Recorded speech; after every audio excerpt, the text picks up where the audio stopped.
आप दोनों का हमारे साथ मनी गुरु के आज के इस खास कार्यक्रम में बाजार में काफी धुआंधार अच्छी हमने तेजी देखी है पिछले कुछ दिनों से। और जब ऐसा एक माहौल बनता है बाजार में तेजी का, तो निवेशकों के चेहरे पे भी मुस्कान आ जाती है। एक कुछ एक्स्ट्रा रिटर्न की वो आस उनको आती है कि अब हम बाजार से और पैसा कमा सकते हैं। पर चाहे तेजी का बाजार हो, चाहे गिरावट का बाजार हो, हर बाजार में एक अनुशासित निवेश करना काफी ज्यादा जरूरी होता है। पहले बाजार की तेजी में जो निवेश की स्ट्रैटेजी रहे, अभी माहौल ताजा माहौल को ध्यान में रखते हुए प्रबलीन, तो क्या करना चाहिए, पहला स्टेप क्या रहे? नमस्कार। बिल्कुल Swati ji, I think it's 20,000 के लेवल्स को हमने वापस टच किया है सितंबर के बाद। आज इंडिया का जो मार्केट कैपिटलाइजेशन है वो 4 ट्रिलियन डॉलर्स टच हुआ है। सो मेरे ख्याल से ये एक टाइम है जब इन्वेस्टर्स को ऐसा लगता है कि मार्केट में बहुत तेजी आ रही है। तो दो तरीके के इन्वेस्टर्स अक्सर उभर के आते हैं। एक वो जिनको लगता है कि अब जल्दी से हम पैसा डाल दें बिकॉज हम कहीं इस रैली के उसका बेनिफिट ना ले पाए, हम कहीं पीछे छूट ना जाएं, तो एक फोमो का इफेक्ट आता है। और कई निवेशकों को ये लगने लग जाता है कि शायद बहुत ऑलरेडी मार्केट ने तेजी देख ली है तो पैसा निकालने का समय है। But as a long term investor मेरे ख्याल से बहुत, जैसे अभी आपने बोला, एक जो डिसिप्लिन है और जो आपकी आईज है वो आपके गोल्स पे होनी चाहिए। तो आपके माइंड में आपका लक्ष्य बहुत क्लियर होना चाहिए कि आप किस चीज के लिए इन्वेस्टमेंट कर रहे हैं और आप उसके हिसाब से अपना इन्वेस्टमेंट कंटिन्यू रखें।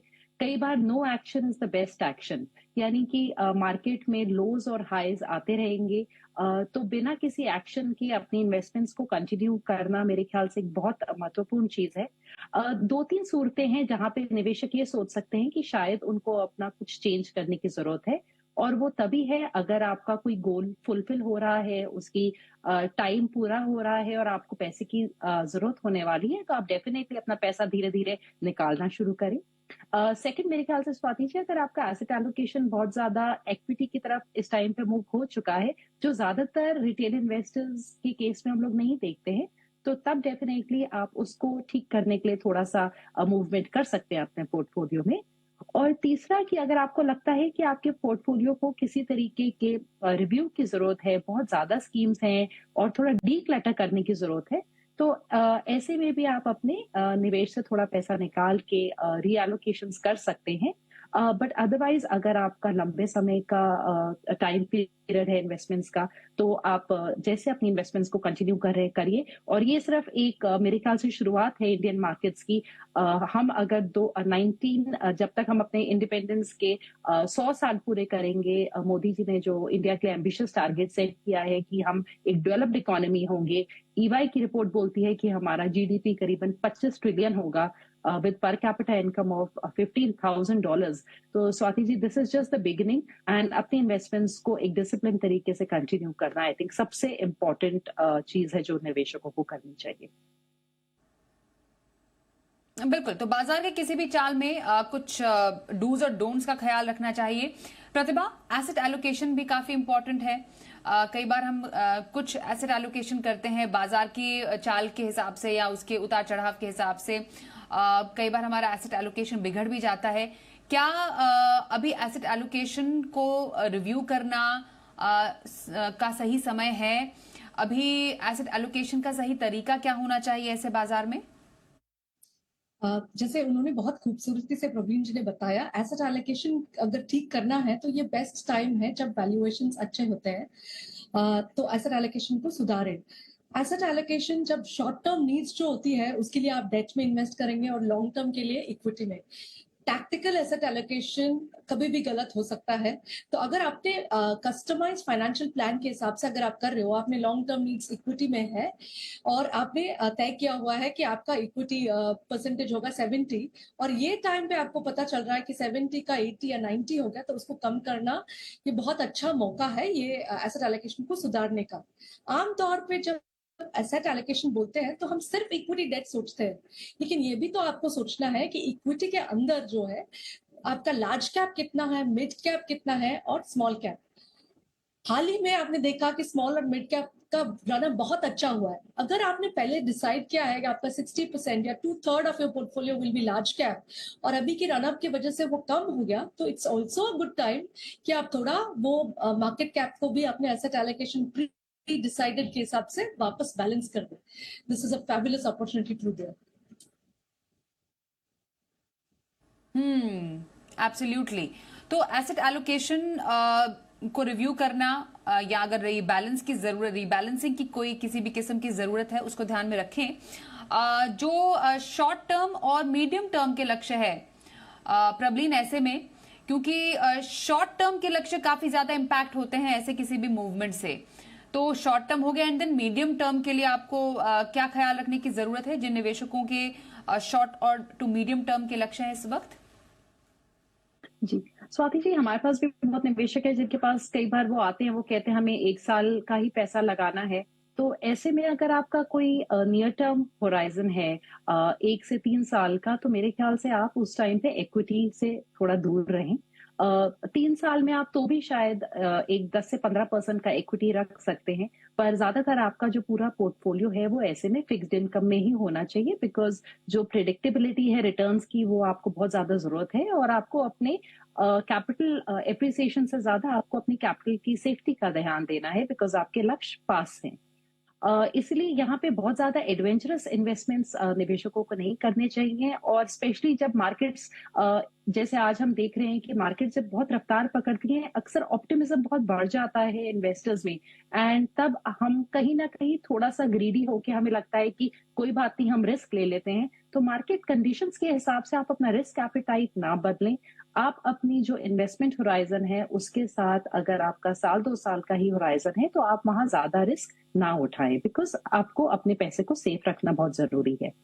पर जहां पे हमारे पास 3 to 5 इयर्स का इन्वेस्टमेंट होराइजन आ जाता है, मेरे ख्याल से वहां पे हमारे पास थोड़ी अपॉर्चुनिटी हो जाती है कि हम फिक्स्ड इनकम से थोड़ा बाहर निकल के partially equity and partially debt में एक इन्वेस्टमेंट पोर्टफोलियो अपने लिए क्रिएट कर सकते हैं।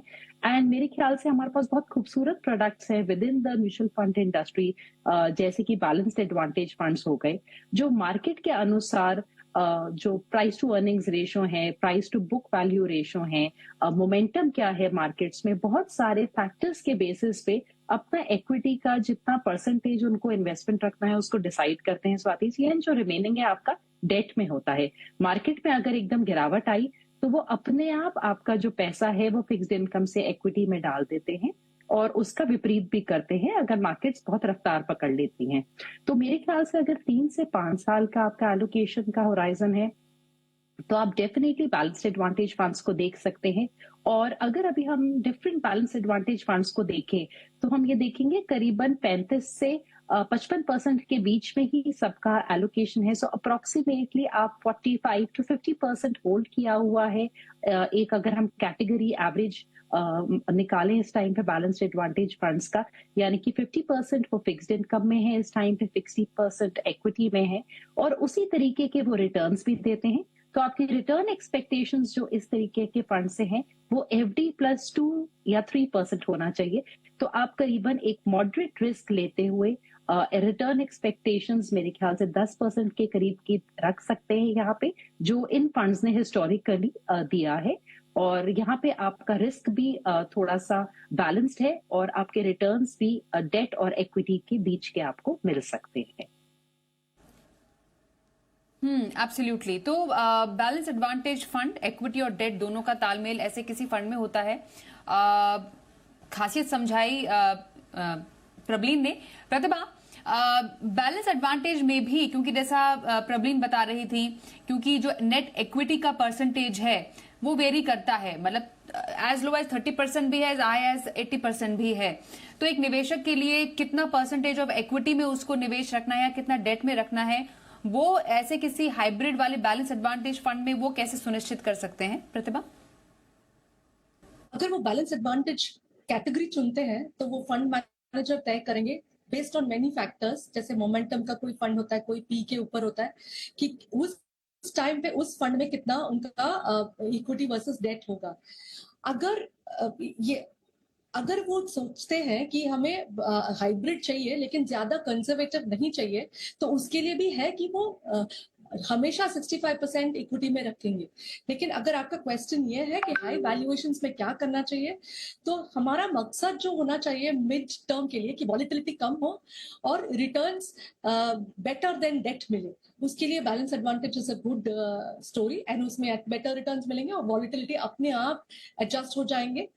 लेकिन अगर आप अग्रेसिव हाइब्रिड चुनोगे तो आपको 65% इक्विटी जरूर मिलेगा, लेकिन उसके साथ आपका वॉलेटिलिटी है जो है वो थोड़ा बढ़ जाएगा, तो it kind of defeats the purpose. So you have different kinds of hybrid, you can do BAF balance advantage, you can do aggressive hybrid, you can also do multi asset fund की अभी आपको लग रहा है कि apart from debt and equity let's do some gold, you can also do a multi asset fund and will also give you FD returns over the medium term. बिल्कुल। और जो पुराने निवेशक हैं प्रवीण, जिनका लंबी अवधि का एक लंबा 10 से 15 साल का होराइजन है, जिन्होंने मार्केट के कई साइकिल देख लिए और आने वाले टाइम में देखेंगे भी, उनको तो शायद ज्यादा कुछ बदलाव करने की जरूरत नहीं है, मतलब छेड़छाड़ करने की जरूरत ही नहीं है अभी पोर्टफोलियो में। तो मेन फोकस क्या रहना चाहिए अभी?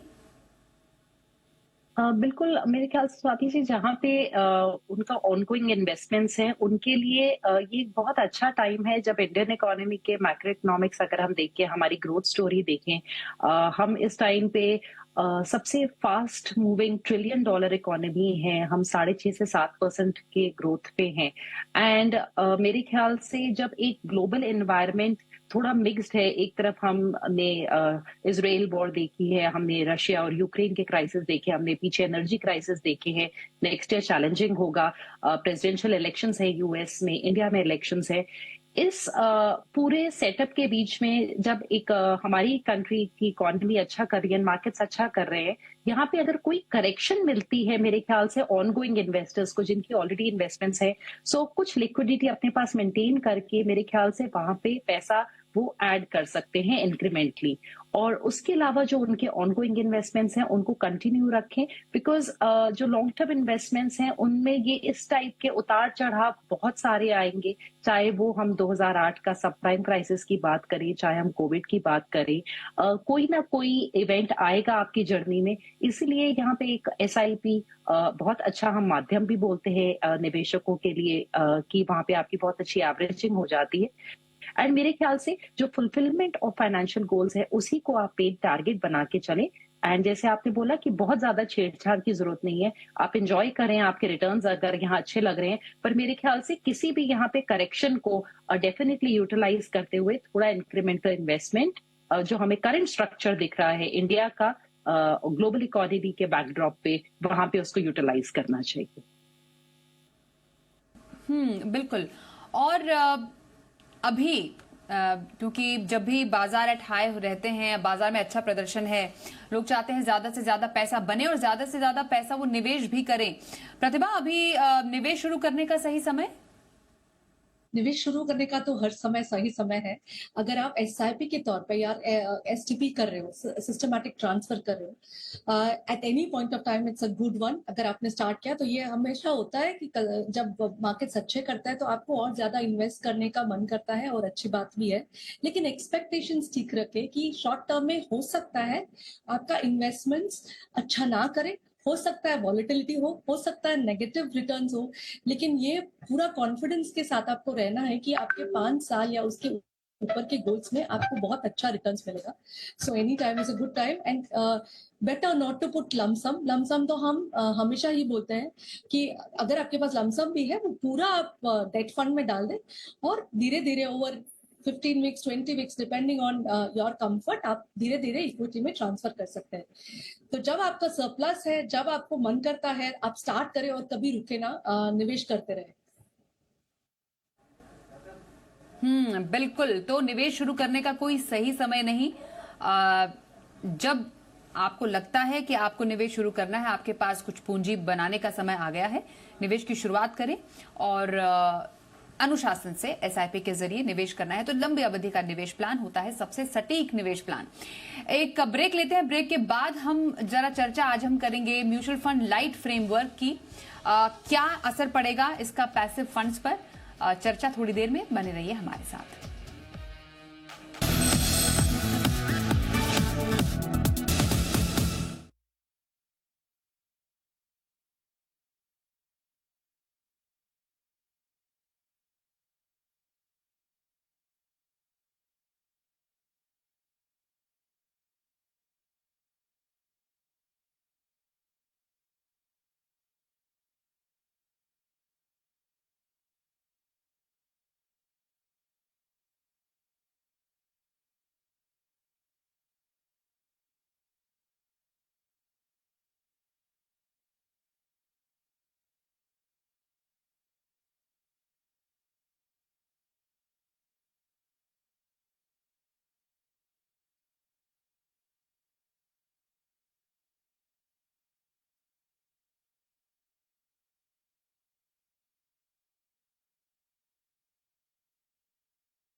आज हमारे साथ मनी गुरु में चर्चा में शामिल हैं प्रवीण बाजपेयी, फाउंडर फिनफिक्स, प्रतिभा गिरीश, फाउंडर फिनवाइज, और अब बात करने वाले हैं म्यूचुअल फंड लाइट फ्रेमवर्क की, जिस पर सेबी आखिरी चरण में है।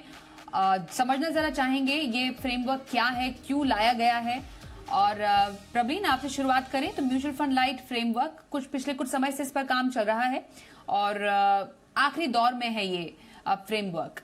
पैसिव फंड्स को लाना अब एएमसीज के लिए काफी ज्यादा आसान होने वाला है आने वाले टाइम में। क्यों जरूरत पड़ी ऐसे नियमों की? अगर हम पैसिव और एक्टिव इन्वेस्टिंग का एक बड़ा बेसिक कंपैरिजन देखें तो स्वाति जी, पैसिव इन्वेस्टिंग इज सिंपल कि आपने जहां पे एक इंडेक्स को मिमिक करना है। आपको पता है अगर आपने निफ्टी 50 को ट्रैक करना है कि निफ्टी 50 में कौन से फंड्स हैं, आपको किसी तरीके की रिसर्च की जरूरत नहीं है। तो एक सिंपलर प्रोसेस हो जाता है। फंड मैनेजर की जो स्किल है वो लिमिटेड है वहां पे। उनको जितना इन्फोसिस है उतना इन्फोसिस ले लेना है, जितना रिलायंस इंडस्ट्रीज है उतना ही परसेंटेज रिलायंस इंडस्ट्रीज का ले लेना है। यानी कि पैसिव इन्वेस्टिंग अपने आप में एक बड़ा सिंपल तरीका है निवेश करने का।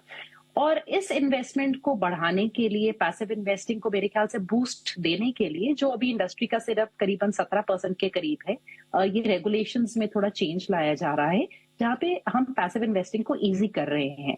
तो जो एमएफ लाइट रेगुलेशंस है, इनके अंतर्गत ब्रॉडली एएमसीज जो पैसिव इन्वेस्टिंग में आएंगी उनके लिए अप्रूवल्स लेना, जो नए फंड ऑफर आते हैं, आसान हो जाएगा। और इस टाइम पे कोई भी एनएफओ जब अप्रूवल के लिए जाता है तो काफी दिन लगते हैं उसके अप्रूवल पे सेबी से। इसमें शायद वो एनएफओस के जो अप्रूवल की रिक्वायरमेंट को ही हटाएंगे।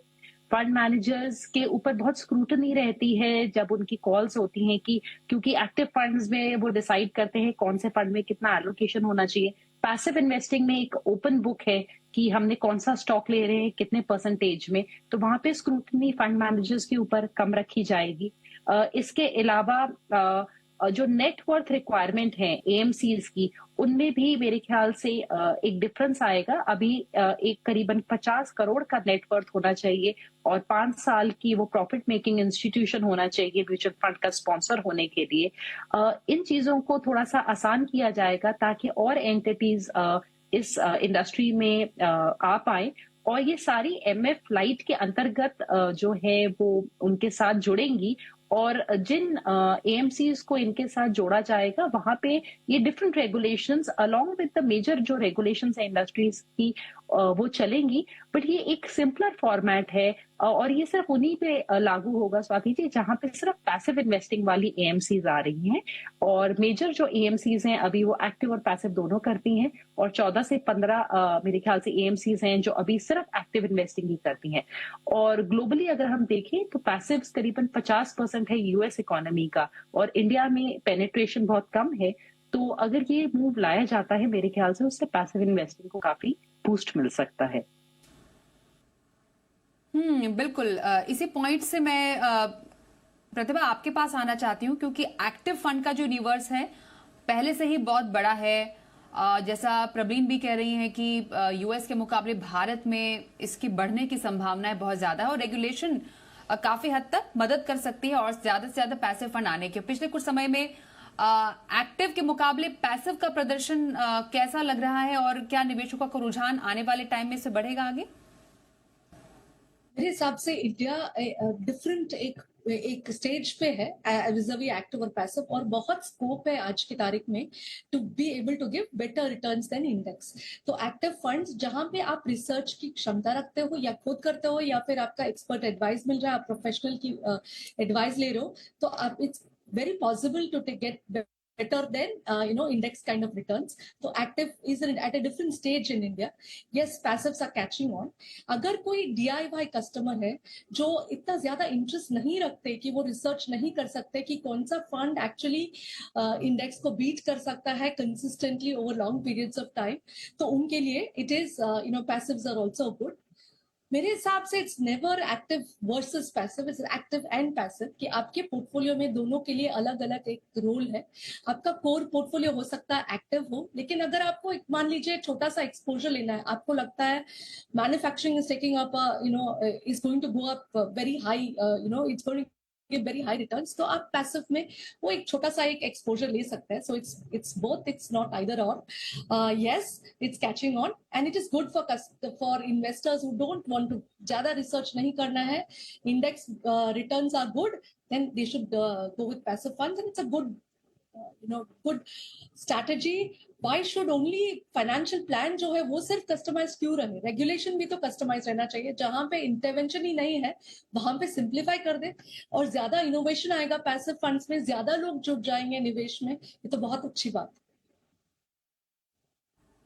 तो वही सवाल कि एक पोर्टफोलियो में कितना एक्टिव है या कितना पैसिव, क्या प्रवीण इसका क्या कोई जवाब हो सकता है कि पोर्टफोलियो को एक्टिव हैवी रखा जाए या पैसिव हैवी रखा जाए? एक सही बैलेंस क्या हो सकता है इन दोनों स्ट्रैटेजीज के बीच का? स्वाति जी, जो कस्टमाइजेशन बहुत इंपॉर्टेंट है किसी भी, जब हम पोर्टफोलियो को बनाते हैं तो एक्चुअली इन्वेस्टर के ऊपर बहुत कुछ डिपेंड करेगा. पर अगर मुझे एक ब्रॉडर गाइडलाइन देनी हो, मुझे लगता है कि पैसिव्स एक बहुत बड़ी समस्या को हल करते हैं. निवेशक अक्सर, अगर हम पुरानी रिपोर्ट्स देखें, एम्फी की रिपोर्ट देखें, तो हम देखते हैं कि जो इन्वेस्टर्स का टाइम पीरियड है किसी इन्वेस्टमेंट में, वो अब बहुत सारे इन्वेस्टर्स का करीबन 2-2.5 साल रहा है. बिकॉज अक्सर इन्वेस्टर्स को लगता है कि वो सही फंड में नहीं है और उस फंड से निकल के एक बेटर फंड को चेज करना शुरू करते हैं. अगर आपने एक इंडेक्स फंड में पैसा डाला हुआ है जो आपको लार्ज कैप या मिड कैप का एक्सपोजर देता है, आपको पता है कि कम से कम आपको मार्केट रिटर्न्स मिल रहे हैं और आपको चेजिंग थोड़ी कम कर सकते हैं. आपका जो फियर है कि आप बेस्ट फंड में नहीं है, तो आपको ब्रॉडर मार्केट रिटर्न्स मिल जाते हैं. ऐसे में मुझे लगता है अगर आपका टाइम होराइजन करीबन आज अगर हम अब से देखें एक 5 साल का है, तो वहां पे पैसिव्स में भी 20% के करीब हो सकते हैं आउट ऑफ द 100%. जैसे जैसे हमारा इन्वेस्टमेंट होराइजन लंबा होता है, अगर हमारा 10 साल का पोर्टफोलियो है तो मैं 50-50 कर दूंगी एक्टिव एंड पैसिव को. और ये सेम चीज हम करीबन 20 साल के पोर्टफोलियो तक रख सकते हैं, 50-50 एलोकेशन. और अगर हमें 30 साल तक का पोर्टफोलियो बनाना होगा तो मेरे ख्याल से मैं उसको 70% पैसिव्स और 30% एक्टिव फंड्स रखूंगी. क्योंकि जैसे जैसे इंडिया एक डेवलप्ड मार्केट बनेगा, डेफिनेटली जो आउट परफॉर्मेंस का स्कोप है वो श्रिंक होगा. तो काफी लंबी अवधि के पोर्टफोलियोज में मेरे ख्याल से पैसिव्स का रोल ज्यादा होगा. और अगर हम थोड़े कम समय में देखें तो वहां पे active funds I think will do better.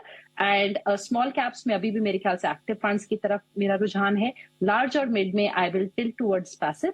और इसके साथ डेफिनेटली हम एक एक्टिव फंड जोड़ सकते हैं, जैसे कि मल्टी कैप या लार्ज मिड फंड, जो पैसिव इन्वेस्टिंग की जो शॉर्टफॉल्स है उनको पूरा करता है. जैसे कि वैल्यू इन्वेस्टिंग नहीं कवर करता है पैसिव फंड्स, तो उन चीजों को, शॉर्टफॉल्स को एक्टिव फंड्स पूरा कर सकते हैं. बिल्कुल. तो एक परफेक्ट मिक्स हो सकता है एक पोर्टफोलियो में एक्टिव और पैसिव स्ट्रैटेजी का. और कैसा हो वो मिक्स, वो प्रवीण ने बताया. मैं धन्यवाद करना चाहूंगी अपने दोनों ही एक्सपर्ट्स का हमारे साथ आज की इस चर्चा में शामिल होने के लिए. प्रतिभा और Praveen, thank you so much हमारे साथ मनी गुरु में आज इस चर्चा में शामिल होने के लिए. और रुकते हैं एक ब्रेक के लिए. खबरों का सिलसिला जारी रहेगा, देखते रहिए जी बिजनेस.